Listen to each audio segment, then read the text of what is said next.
berlatar belakang sejarah Kesultanan Mataram, menggetarkan, mendebarkan, menggelorakan semangat, cinta, dan perjuangan umat manusia yang ingin menyibak misteri kehidupan ini.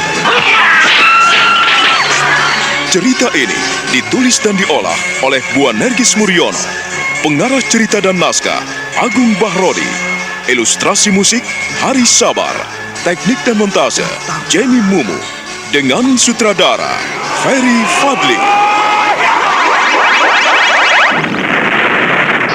Kali ini mengetengahkan episode kelima dengan judul Sang Mempelai.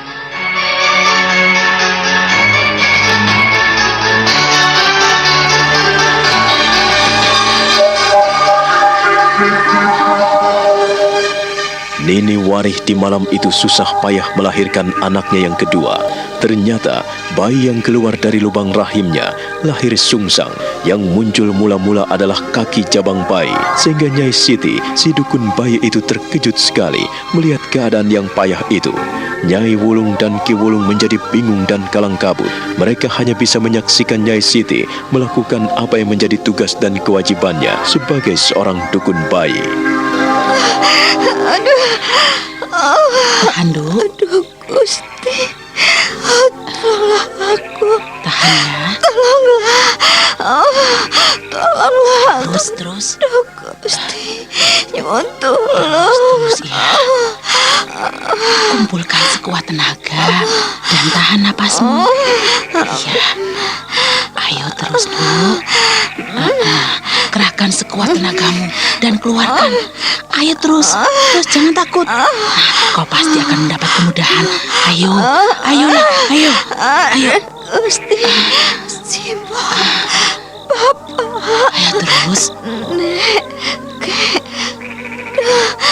Kakak Ayo, Wari, Duk. maafkan aku, Kakak. Ayo, Duk. Sukmo anakku.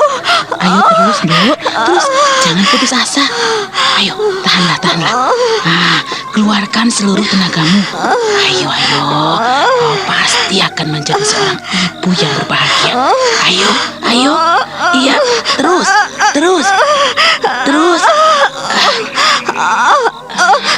Bagaimana Mbak Ayu? Bagaimana Yusiti? Apakah tidak bisa kita cari jalan lain? Tenang saja Nyai. Kau tidak perlu khawatir. Memang pintu rahim anakmu ini terlalu sempit. Lagi pula, kau lihat sendiri apa yang nampak di pintu rahimnya.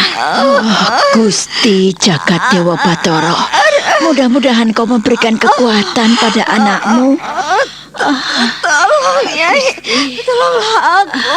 Ayolah. Ayo. Iya. Ya, aku bantu. Ya, aku bantu tarik ya. Ayo. Iya, kerahkan seluruh tenagamu. Iya, ayo kerahkan. Iya.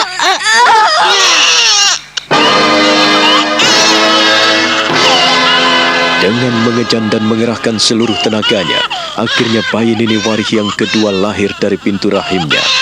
Bayi itu lahir sungsang, dan bayi itu adalah bayi perempuan yang cantik. Nini Warih tak mampu menguasai tenaganya lagi. Dia pun kemudian tidak sadarkan diri.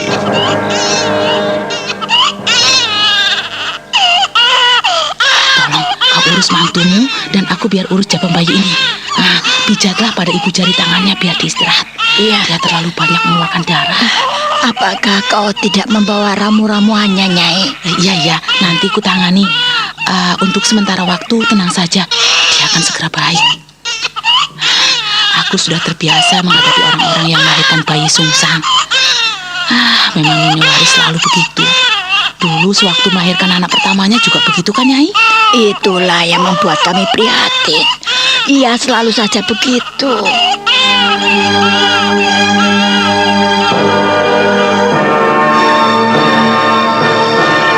Aku tidak akan pernah membiarkan orang-orang yang mengacau hidupku. Aku tidak akan pernah membiarkan orang-orang yang menghancurkan keluargaku. Tidak. Aku tidak bisa menerima semua ini.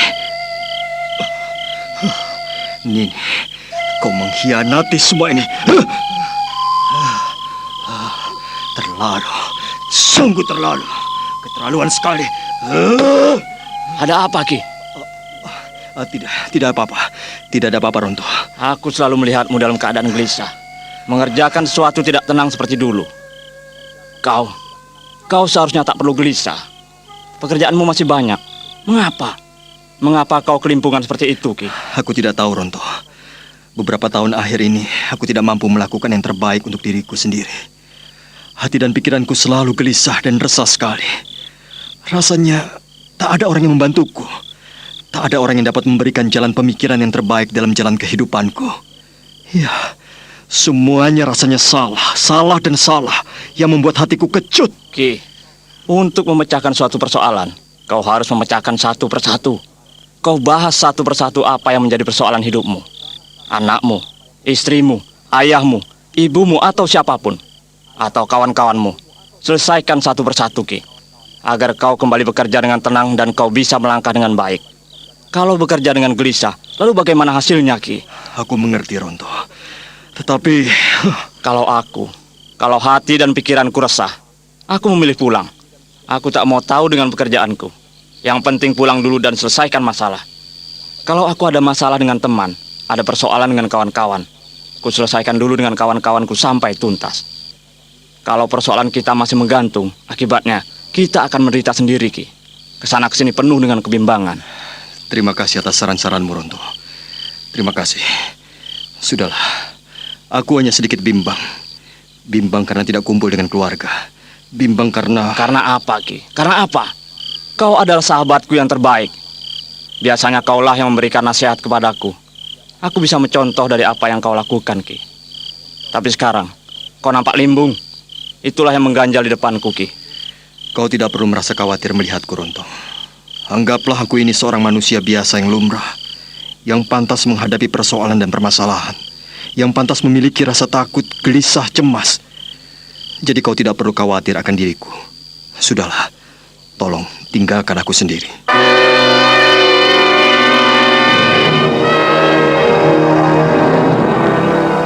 Maka demikianlah, Ki Warih merasakan sesuatu yang hanya bisa dirasakannya sendiri. Dia duduk termenung melihat sketsa-sketsa gambarnya yang akan digunakan untuk membangun taman-taman di Mataram. Sementara Ronto hanya bisa diam, memperhatikan Ki Warih dengan hati sedih. Sedangkan Nini Warih yang ada di desa Karanganyar kini harus menghadapi persoalan akan kehadiran anaknya yang kedua. Dia nampak murung dan tubuhnya semakin kurus.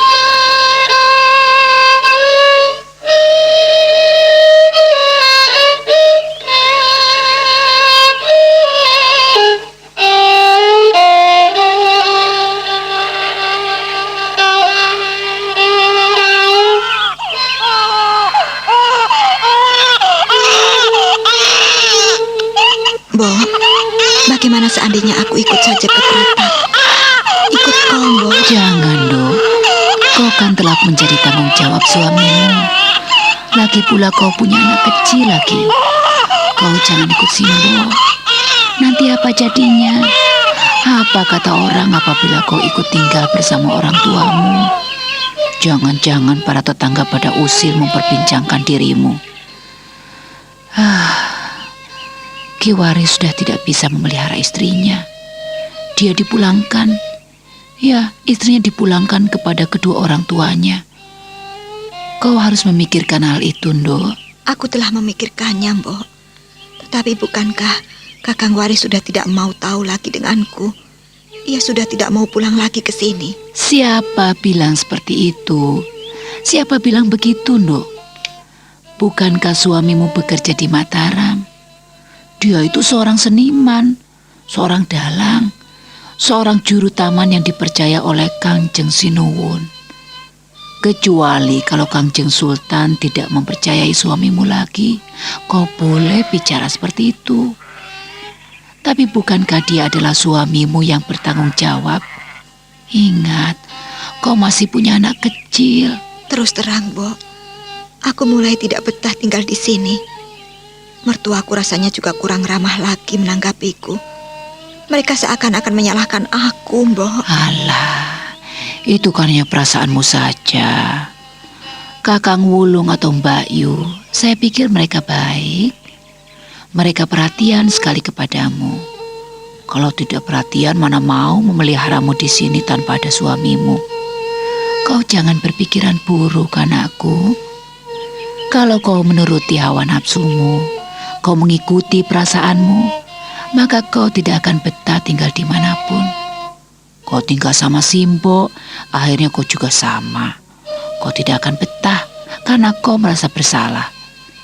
Seharusnya kau senang sekali. Dan aku yakin suamimu akan bangga punya istri sepertimu. Punya anak pertama laki-laki, kemudian anak kedua perempuan. Iya, dia pasti senang sekali. Sekalipun dia belum melihat anaknya yang kedua. Tapi berulang kali kakeknya menghubunginya di Mataram. Mengapa tidak juga kembali?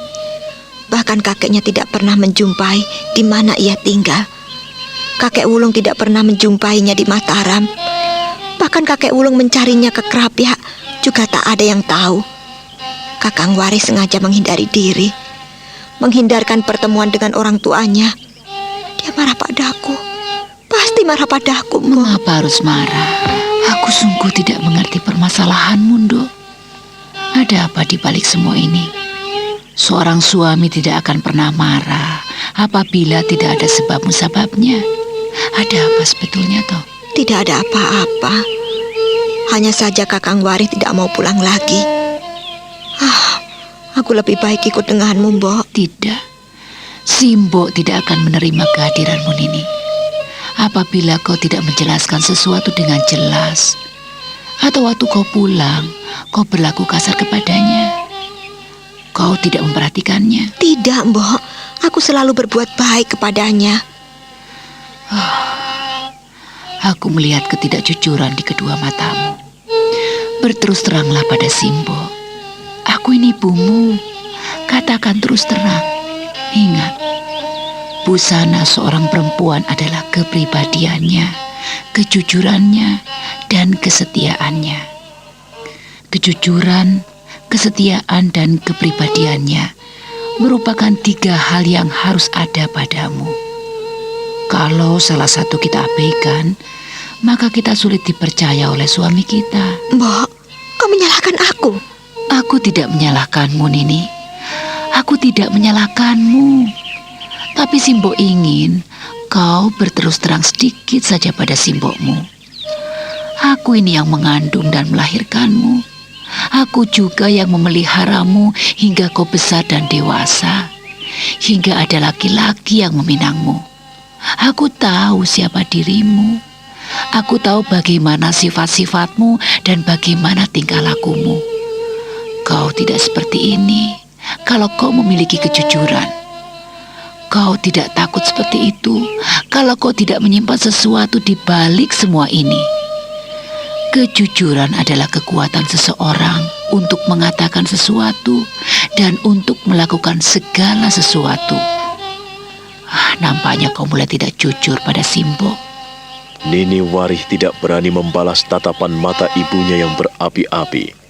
Perempuan tua itu dapat membaca apa yang ada di dalam hati anaknya. Nini Warih tertunduk. Hatinya perih sekali memandang bocah kecil yang ada di gendongan. Anak perempuannya itu nampak tidur-tidur ayam. Nyai Pradah menarik tangannya dan diajaknya ia keluar dari bilik. Terus terang, aku kurang suka apabila kau tidak mau terbuka pada Simbokmu. Kalian pasti ada persoalan, ada permasalahan. Katakan padaku, ada apa sebetulnya di antara kau dan suamimu? Kakang Waris sudah lama tidak pulang, Mbok. Demikian pula dengan Sukmo. Bertahun-tahun mereka tidak pulang. Aku duga Kakang Waris sudah bertemu dengan Sukmo, lalu melarang Sukmo untuk pulang. Sukmo pasti sudah besar. Aku tidak bisa seperti ini, menanti dan menunggu tanpa kepastian. Kau jangan mengalihkan pembicaraan Simbokmu. Kau tidak boleh tak menjawab pertanyaan Simbok. Sebelum suamimu pergi ke Mataram, ada masalah apa, Nini? Ada apa? Ingatlah, ketiga hal yang sering kali kusampaikan kepadamu. Tiga hal yang menjadi busana seorang perempuan yang sangat dihargai dan dijunjung tinggi laki-laki, yang sangat dibangga-banggakan suamimu: kepribadian, kesetiaan, dan kejujuran. Tiga hal itu kalau kau pegang dengan baik-baik, maka suamimu tidak akan pernah marah kepadamu. Aku tidak tahu, Mbok. Aku tidak tahu harus berbuat apa. Pasti ada kesalahan, pasti ada persoalan. Kau harus menunjukkan kesetiaanmu. Kau harus memegang teguh kejujuran. Dan kau harus menjaga kepribadianmu sebagai perempuan. Sebagai seorang istri, kau harus lemah lembut, tidak gampangan, tidak bebal, dan dapat dipercaya. Kau harus rajin dan penuh kasih sayang merawat suami dan anak-anakmu. Aku sekarang bisa mengambil suatu kesimpulan. Suamimu mulai tidak percaya kepadamu. Mengapa sih Mbok berbicara begitu? Berbicara seperti itu bagaimana? Apakah kau tidak melihat? Aku ini ibumu. Aku ini simbokmu yang lebih tahu dan lebih mengerti, dan yang lebih lama menjalani kehidupan berumah tangga ini. Seorang laki-laki akan menjadi kecewa dan marah apabila istrinya tidak jujur. Seorang suami paling benci apabila istrinya tidak berterus terang. Lebih-lebih sudah memperhatikan orang di luar dirinya. Si Mbok menuduhku berlaku selingkuh dan serong pada laki-laki lain. Simbo tidak mengatakannya.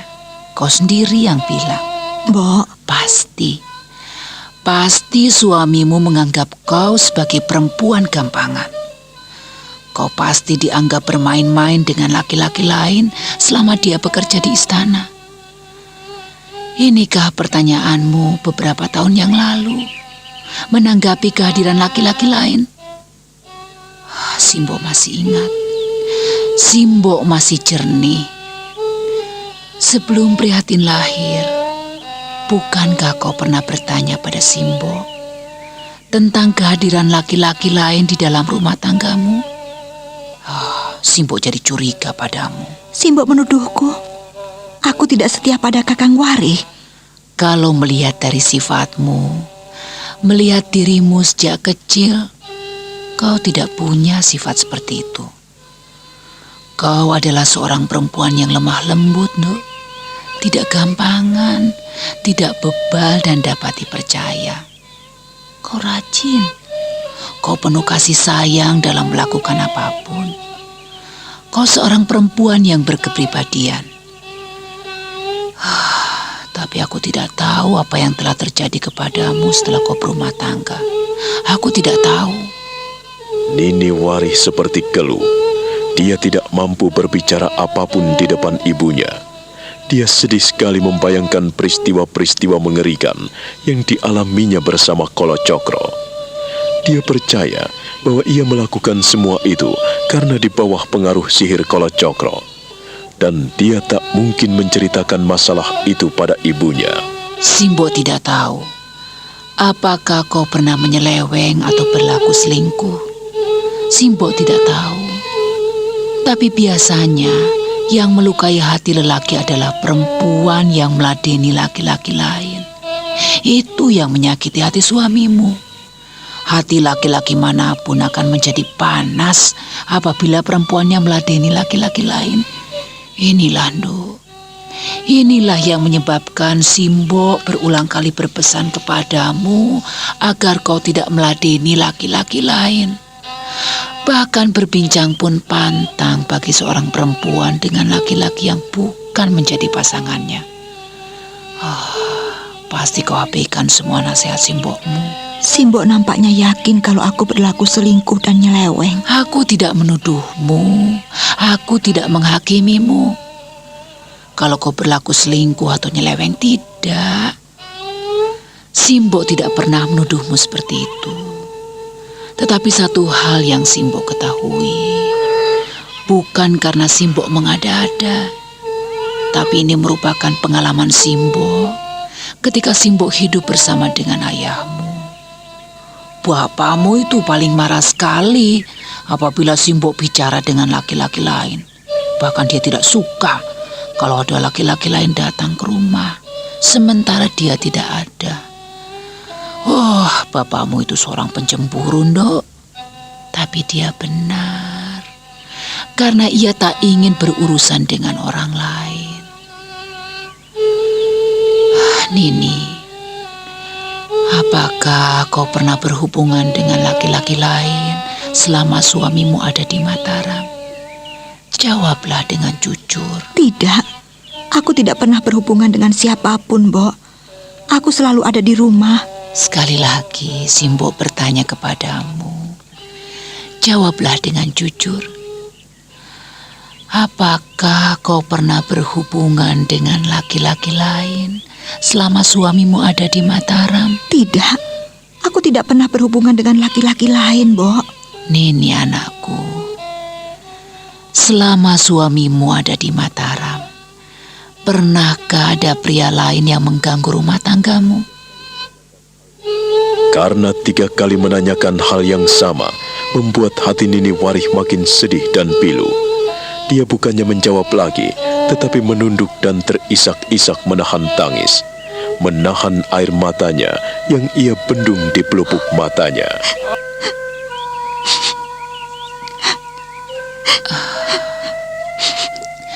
Karena kau tidak menjawab, artinya dugaan Simbok mungkin betul. Atau jangan-jangan bibirku menjadi berdosa karena masalah ini.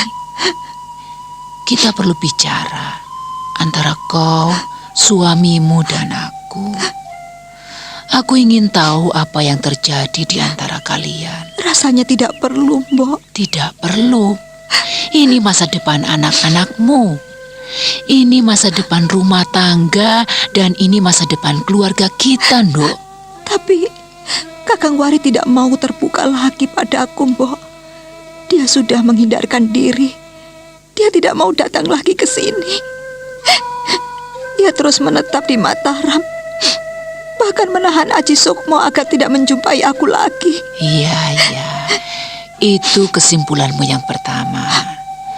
Tetapi ada kemungkinan besar ia pun sibuk melakukan pekerjaannya. Pekerjaan suamimu di istana itu kan banyak sekali. Kau yakin kalau Sukmo sudah bertemu dengan ayahnya di Mataram? Aku yakin pasti Sukmo bertemu bapaknya. Sudah lama ia pergi ke Mataram. Mana mungkin tidak bertemu, Mbok? Siapa yang tidak kenal dengan Ki Wari? Seorang dalang dan juru taman yang disayangi Kanjeng Prabu. Kalau kau percaya seperti itu, artinya suamimu tidak bertanggung jawab lagi kepadamu. Lalu bagaimana dengan kehidupanmu sehari-hari? Apakah ia masih mengirimkan makanan dan mengirimkan uang untukmu? Masih. Kakang Wari selalu mengirimkan uang untuk kami di sini. Tapi tidak diserahkan kepadaku. Diserahkan pada kakek dan nenek. Iya. Barangkali itu benar, karena kau dititipkan di sini. Tapi aku sudah melihat sesuatu yang kurang beres padamu. Kau mulai tidak jujur kepada Simbo. Kau mulai tidak terus terang kepada Simbo. Baiklah, Simbo tidak memaksamu untuk berbuat jujur. Kejujuran pun tidak bisa dipaksakan. Hanya saja, barangkali suamimu beranggapan kau tidak setia. Kau perempuan gampangan, kau perempuan murahan. Kau perempuan yang tidak bisa dipegang dan tidak bisa dipercaya lagi. Simbo beberapa kali telah mendengar beritamu. Beritaku? Tentang apa, Mbok? Tentang dirimu. Iya, tentang banyak hal. Ku minta kau jangan tersinggung. Karena 3 kali Simbo menanyakan satu hal yang sama dan kau tidak mau menjawabnya. Simbo punya pertanyaan terakhir. Kau harus menjawabnya. Katakanlah, Mbok. Apakah benar berita yang kudengar itu? Bahwa anak perempuanmu itu yang kau beri nama Prihatin bukan anak dari suamimu? Nini Warih memalingkan mukanya. Lalu dia menunduk dan terseduh-seduh. Dia kembali menekuri tanah. Dia menggigil. Kedua lututnya terasa bergetar dan luluh sendi-sendinya. Dia ambruk di kaki ibunya dan memeluk lutut ibunya. Menciumi kaki ibunya, kemudian dia menangis makin pilu.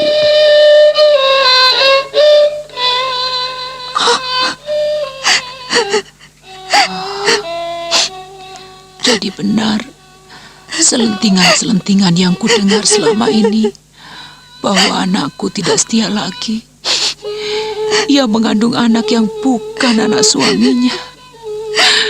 Ia mengandung anak janda. Ia melahirkan anak janda.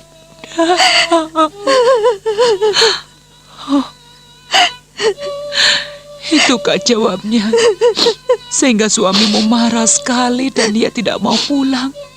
Jadi benar begitu, Ndok? Jagat Dewa Batara. Duh, Gusti yang Maha Agung. Mengapa bisa terjadi seperti ini?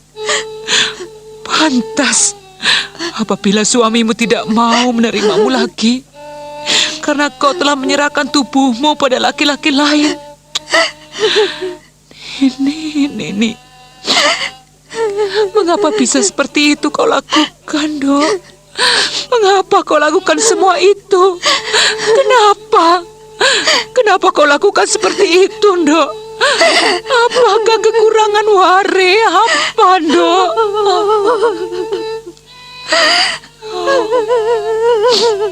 Mengapa kau lakukan tindakan bodoh seperti itu? Kenapa sampai terjadi seperti ini? Mengapa? Siapa yang merusak rumah tanggamu? Nini, tak kuduga kau tega berkhianat pada suamimu. Tak kuduga. Tak ada keluargamu yang melakukan seperti itu, apalagi simbokmu. Simbokmu tak akan membiarkan dirinya disentuh oleh siapapun juga. Setelah simbokmu mengikrarkan janji untuk memilih bapakmu saat itu, setelah bapakmu memilihku, maka simbok tidak membiarkan orang lain menyentuh simbok. Karena hal itu akan menjadi kebanggaan, menjadi mahkota seorang perempuan. Tetapi kau membiarkan dirimu dijamah, disentuh laki-laki lain selain suamimu. Nini. Mbok, maafkan aku, Mbok. Maafkan aku. Tak ada yang bisa memaafkan. Tak ada yang bisa memaafkanmu.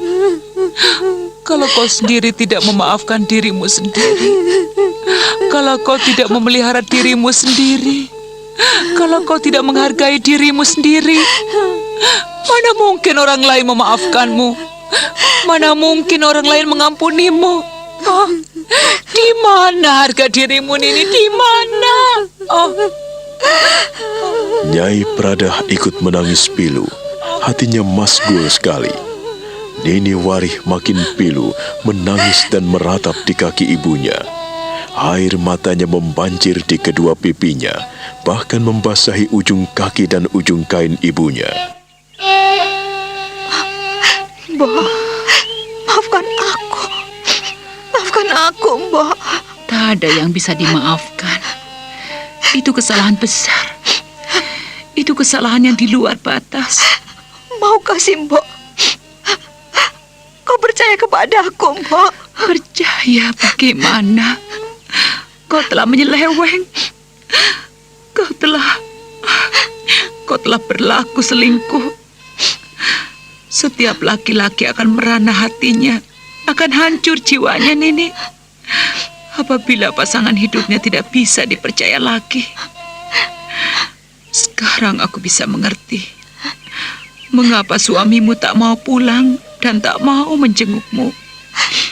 Dan apabila ia menahan anaknya, apabila ia menahan Sukmo supaya tidak kembali menjengukmu, mungkin itu suatu bentuk dendam. Dendam akan kekecewaan hatinya. Dan aku yang mengecewakannya, Mbok. Akulah yang mengecewakannya. Engkau atau tidak, Simbo tidak tahu. Tetapi yang terjadi adalah kau telah melahirkan anak yang bukan merupakan benih suamimu. Ini adalah tindakan aib. Kau telah mencoreng wajahnya dengan kotoran, dengan arang. Mengapa kau tidak bisa berpikir panjang, Nini? Mbok, dengarkanlah aku. Percayalah padaku kalau aku tidak melakukan kesalahan, Mbok. Aku tidak salah, Kau Mbok. tidak salah menurut hati dan pikiranmu sendiri. Menurut penilaianmu dan menurut pandanganmu sendiri. Cobalah berpikir panjang, Dok. Kau adalah pasangan hidup suamimu yang mendambakan cintamu, yang mendambakan kasih sayangmu, dan yang telah memeliharamu selama ini. Dia akan terluka, Nini. Dia terpukul jiwanya. Dia tidak mungkin memaafkanmu. Tapi Mbok, aku tidak salah. Laki-laki itu yang menggangguku. Dan Bagaimanapun juga, kau tetap salah. Aku tidak bisa membelamu, dan aku tidak bisa ikut campur dengan masalahmu. Permasalahanmu cukup berat, anakku. Tak kuduga apabila bisa seperti ini. Kau telah mengecewakan suamimu Mbok. dan juga Simbokmu. Simbo, laki-laki itu menyihirku, Mbok. Aku baru sadar setelah semuanya terjadi. Jadi bukan salahku, Mbok. Sudah, tak ada yang perlu kau tangisi. Tak ada yang perlu kau sesali. Semuanya telah terjadi. Kau tak mungkin menjilat ludahmu sendiri, dan kau pun tak mungkin makan kotoran yang keluar dari tubuhmu. Mbok, mengapa bisa seperti ini? Dan kesalahanku tak akan dimaafkan, Mbok. Aku dosa ya, Mbok. Aku salah, Mbok. Aku salah ya, Mbok. Aku salah. Dengan apakah aku harus menebus semua ini, Mbok? Dengan apa? Katakanlah kepadaku, Mbok. Jangan kau diamkan aku seperti ini. Jangan, Mbok. Katakanlah kepadaku apa yang harus kulakukan. Katakanlah padaku, Mbok, pada anakmu ini. Katakanlah, Mbok. Simbo tak bisa mengatakan apa-apa, Dok. Simbo tak bisa bilang apa-apa. Wong semuanya sudah terjadi. Semuanya sudah terlanjur. Aku tidak bisa berpendapat apa-apa tentang masalahmu ini. Kau telah melahirkan anak haram.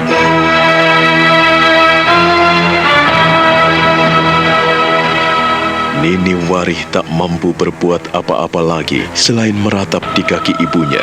Dia semakin erat memeluk kaki ibunya dan menciumi kaki ibunya.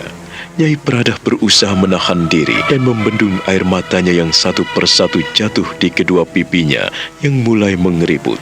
Perempuan itu betapa luka hatinya, tak terlukiskan betapa dalam perih menyayat ulu hatinya.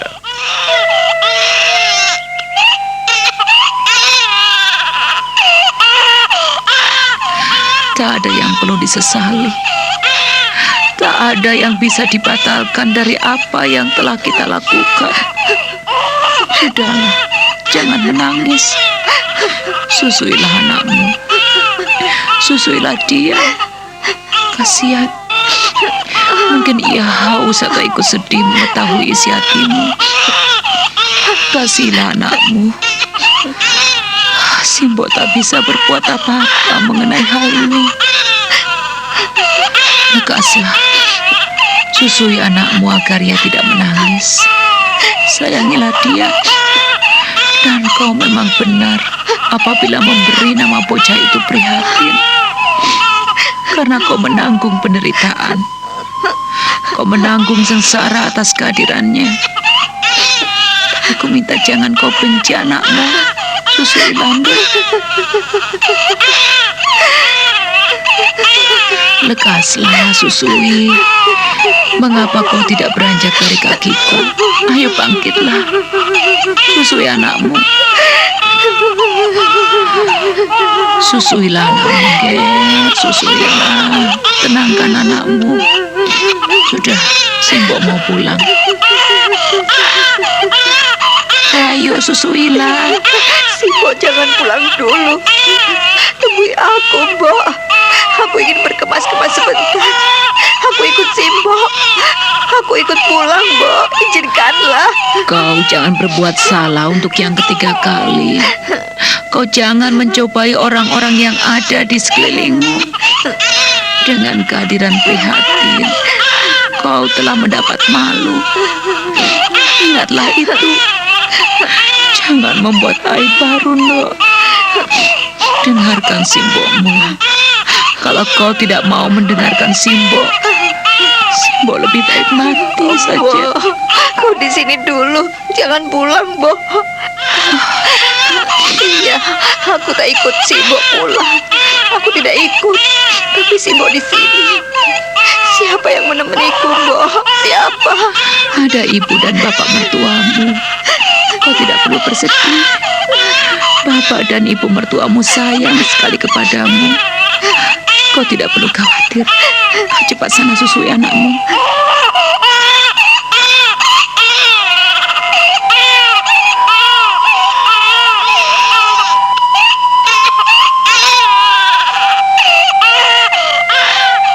Nini Warih dengan lesu menghampiri putrinya yang menangis semakin menyayat hati. Bocah kecil itu diteteinya, tetapi bocah kecil itu tidak mau menyusu ibunya ketika ibunya menyodorkan payudaranya. Nini Warih semakin sedih karena bocah kecil itu seolah-olah mengetahui hatinya yang diam-diam membenci kehadiran perempuan kecil yang tidak berdosa itu.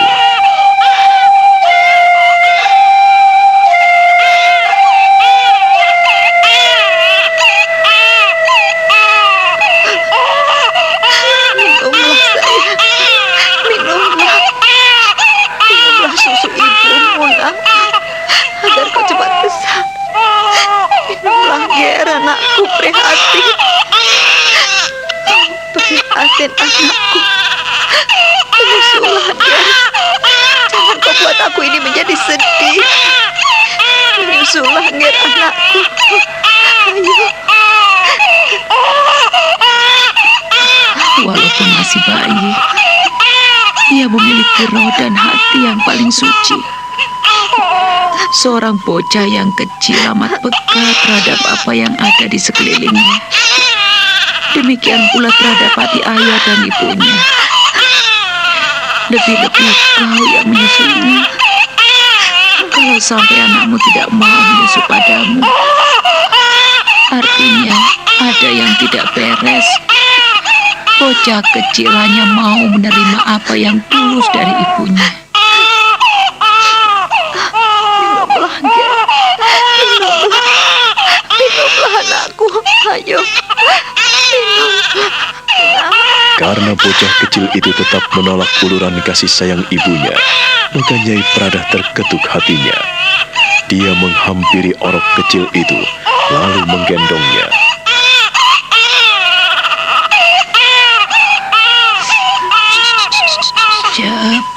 Jep, diamlah nak, diamlah Ger. Tenang cucuku, ada apa? Tenanglah ya.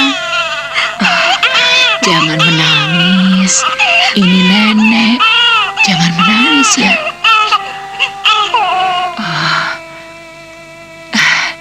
Cepat besar ya, Nduk ya. Kalau kau ingin cepat besar, kau harus mau minum susu ibu. Ibumu sedih memikirkanmu, prihatin. Kita adalah orang-orang yang harus prihatin dalam menjalani hidup ini. Tenang ya, kau harus mau mendengarkan apa yang nenek katakan. Kau tidak boleh bersedih. Ibumu memang bersalah, tapi tidak marah kepadamu. Ibumu marah pada nenek. Ibumu marah pada nenek. Nenek Prada yang jahat karena marah ya, bukan marah pada prihatin. Oh iya, nenek sayang pada prihatin. Ibumu juga sayang pada prihatin. Mau ya, minum ya sayang ya. Prihatin kan haus, nangis lama sekali. Minum ya sayang ya. Ini ya nak ya, biar cepat besar. Nyai Pradah lalu mengulurkan bocah kecil itu pada ibunya. Dan Nini Warih pun mengeluarkan payudaranya dan menyusui putrinya. Tapi aneh, bocah kecil itu menolak.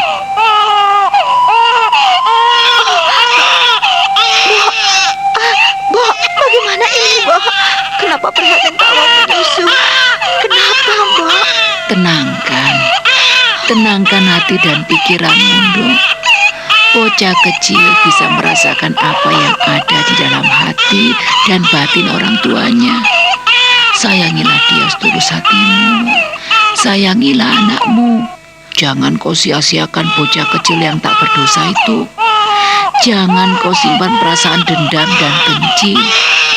Kalau kau masih menyimpan rasa benci dalam hati dan batinmu, selamanya anakmu tak akan pernah mau menyusu padamu.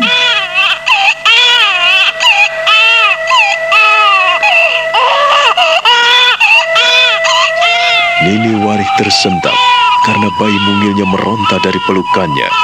Dia berusaha menahan bocah kecil itu yang menggeliat-geliat dan meronta-ronta. Nyai Pradah mendekatinya dan membantu memegangi bocah kecil itu yang menggeliat liar dan nakal sekali.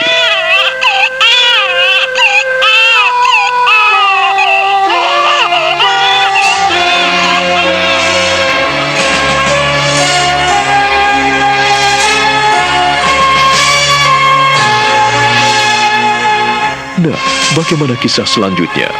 Saudara pendengar, silahkan menunggu seri berikutnya dalam serial Wahyu Astabrata ini. Sampai jumpa.